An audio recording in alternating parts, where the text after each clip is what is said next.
At Memory Lane Publishing in Toronto's Markham Street Village, the antiques are comic books, Superman, Batman, Captain Marvel. And the proprietor is George Henderson, or as he's better known, Captain George.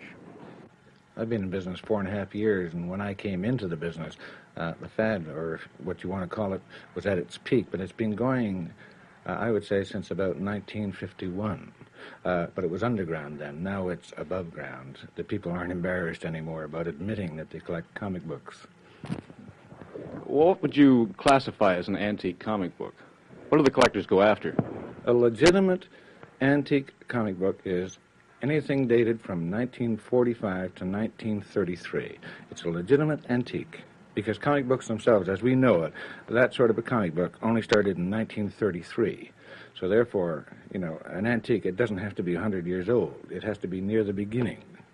So 1933 to 1945. And just how much do they sell for, these antiques? What do collectors pay for them? Well, take, for instance, the Batman #1, which everybody talks about, everybody wants. I've gotten $250 for it. It's actually going for about $200 now, $200 for Batman #1, which was spring 1940. Superman #1, which was in the spring of 1939.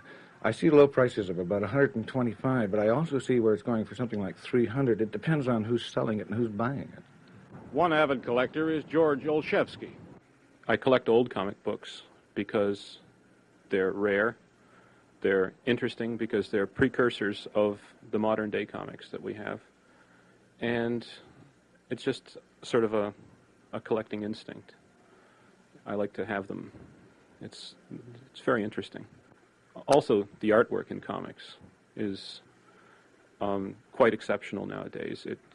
I have seen comic art which would compare favorably to engravings by Doré, for example, in his illustrations to the Divine Comedy.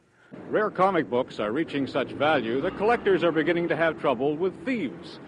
But as George Henderson points out, sometimes it's hard to get anyone to take the theft seriously. Stan Ranton, CBC News.